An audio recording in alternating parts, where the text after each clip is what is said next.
eloko nido loba na famille nyonso ezalaka na bakoko bapapa leki banoko bayaya bana mpe baleki génération esukaka te ekesuka ti mokolo nzambe alingi esuka. Donc comme doza na mokili il y aura toujours des générations, mais comme doza na ba génération esenga nini référence ezali na bato babandaka basport liboso na biso bapaka nde doza na bavie dani doza bametre Kazado bametre Charles doza bametre Fabien doza bametre nyonso oyo baliawa yango wana génération ekitaka ti na baoyo ya suka yango lelo omona kosenga kaka mpona bato kufa ezali kobosana likambo te. Kufa epesaka bato batikali nsima mayele bayeba eloko nini baya na mokili toyaka na mokili mpo tosala toujours bien mabe tolukaka yango te yaka nango oyo biso tolukaka eza malamu kaka kasi eloko moko ya koloba mingi ezali te mpasi eza na biso na motema kaka eza moko kaka mpona famille ya maître Tozo kasi naza na mingi ya koloba te pa mawa eza na kati na ngai nzambe ye moko ayebi. Merci. Bon, nga na osouhaite kaka bacondoléance na famille mobimba ya judo, plus particulièrement na judo club Geda, na famille ya maître Tozo batikali. Donc courage et anzela batutu. Donc tozalaka makasi bomoko judo, c'est une grande famille, boxe, passeport nyonso ya combat. Donc tout ça batumoko. Donc ce problème est ça, tout ça manaka, tout soutenir famille, tout koutani, donc courage la famille. Donc la vie continue et un dira batunyo so. Donc on a zana ngolo ba. Bien, na bandi baleki bandeko bauti ko pesa mo ba détail. Bosanganyo ya biso to sangani na pokwa lelo ezaki pona ko kabola mawa ya ndeko auti kotika biso. Alors naza ko présenter ba condoléances au nom ya ba sportif nyonso o ya biso ya Belgique.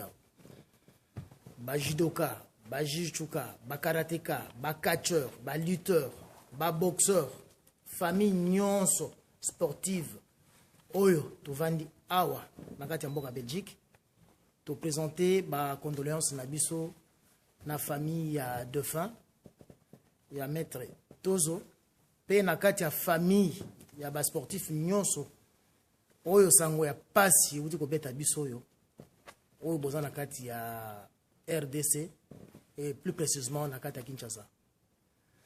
Famille Geda Bokabwani ezala te bondeko ezala toujours makasi ata ba famille mosusu sportive oyo ba club toza na wana kati ya mboka il faut bozala toujours uni, il faut bozala toujours uni bolingo bondeko wana e continuer leki auti ko lobawa na mosala nyonso ezaka na ba génération nango toyebaki ba génération ebele kei ba maître Chiwara batika kibiso ba maître Kiwa batika kibiso ba maître Massiste bangwana batiki biso.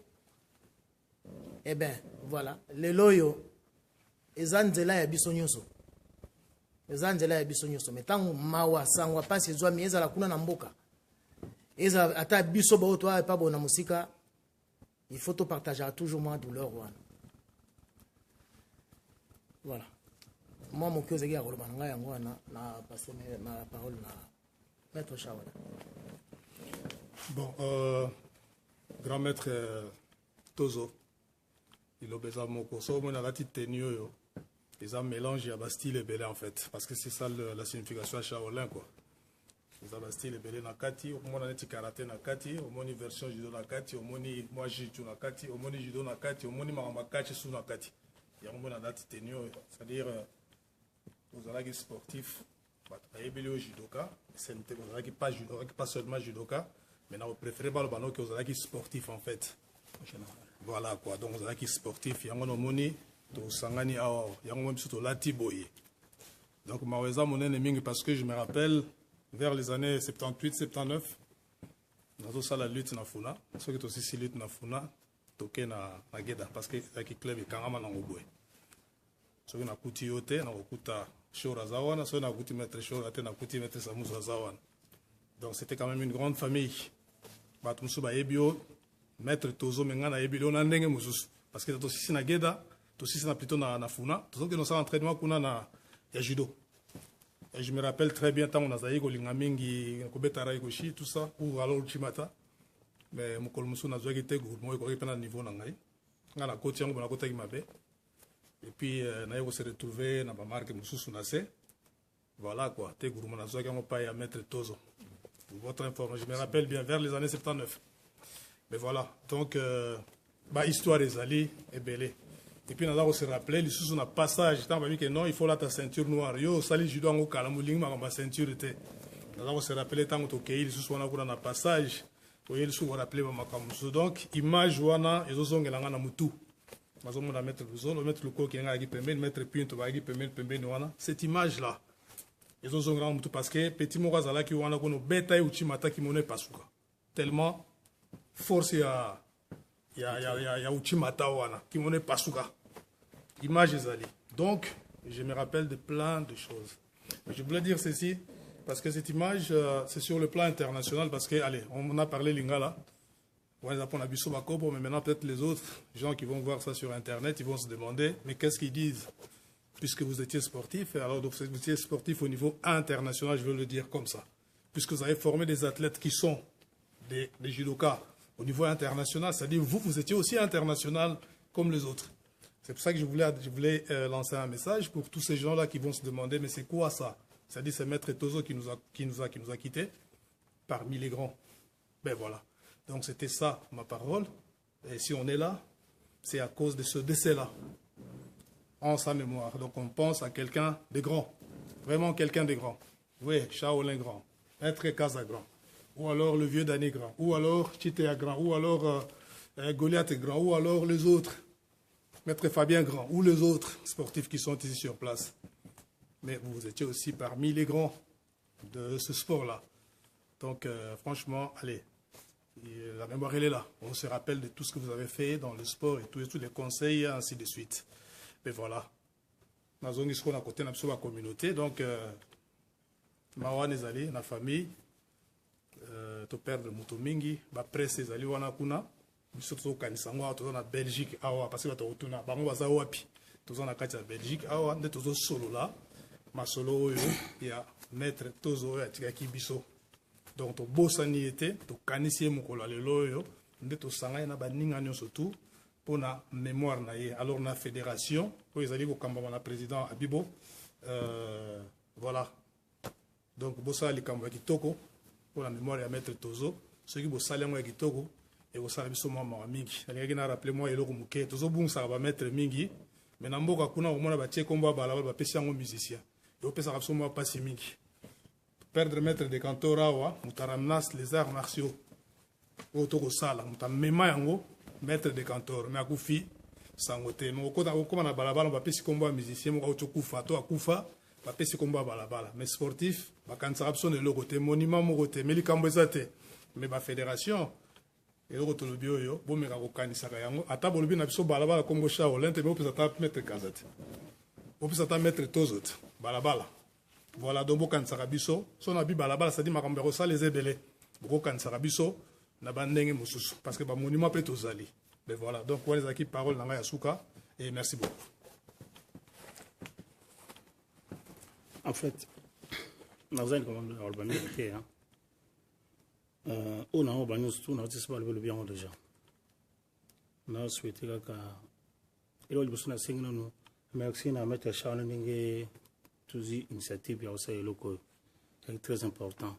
Quand même peine Kinba Baki, quand même la Bruxelles, tout ça na sportif en général, judoka, bakache, balité, boxeur, tout karatéka. Mbale, nous souhaité mes condoléances à la famille Bokomba. Donc, Maître Tozolim, à la famille Bokomba. Parce qu'il y a 2 mois, nous avons à Paris pour papa qui n'a pas fait. Il y a à Paris. Aza, papa qui mort en à Paris, n'a pas d'anda pour naïe, tout. Après, dès qu'il n'a Maître Doxy, Bokomba, bien dans le téléphone, que non, Maître Kaza, vient à Adaïe. Dans une voiture, il y a à Paris, dans le téléphone, je dois tout à Paris. Il y a Ozonga. Après, il y a 3 jours, 4 jours, il y a un moment où tout a coupé. Tout ça, quand même passe. Mais nous avons réfléchi encore, tant que nous avons créé en 2003, la Azali à Kinshasa, et nous avons passé à la conférence de presse, dans l'équipe nationale. Après, tu allais mettre tout le monde guider. Le baboye. Nous souhaitons ça, pas de souci. Donc, nous souhaitons que mes condoléances soient faites. Voilà. Merci. On passe par Fabien. On va présenter ma condoléance à Maître Fabok, le grand maître Doxy Bokomba, et à toute la famille Juto et à toute la famille sportive de Kinshasa, et Congo en général. L'autre, on a Mama Mingi, un grand maître, un grand nom, un modèle, à Tikibiso. Et moi, c'est que l'autre, c'est un autre qui m'a pour honorer mémoire à Moutourana. Le grand maître, il va œuvre notre qui bisou avec toi continuer. Vous avez qui est très bon. Auto cela qui a la technique de l'action va jeter en souka. Au sein de ti na liwa. Au bout de la fédération les lois sur judo ils ont la fédération. Comme petit vice-président, ok. Maintenant continuer œuvre le maître. Merci.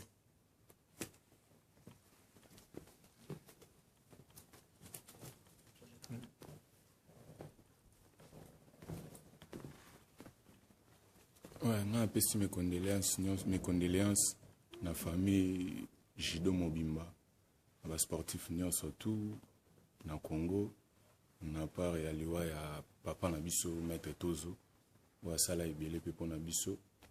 Donc, on a passé mes condoléances à Jido Club Guéda Mobimba, à la sportif surtout. Donc, merci à toi.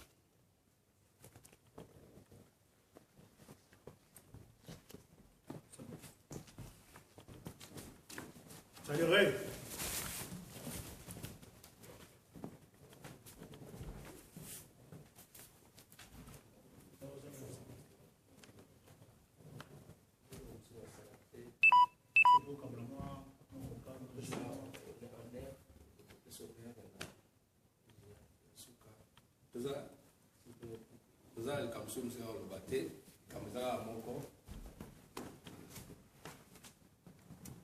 Malgré les autres, ça va mes condoléances, les appels, honneur, il y a Mounene, il y a Moutoyo, à une référence.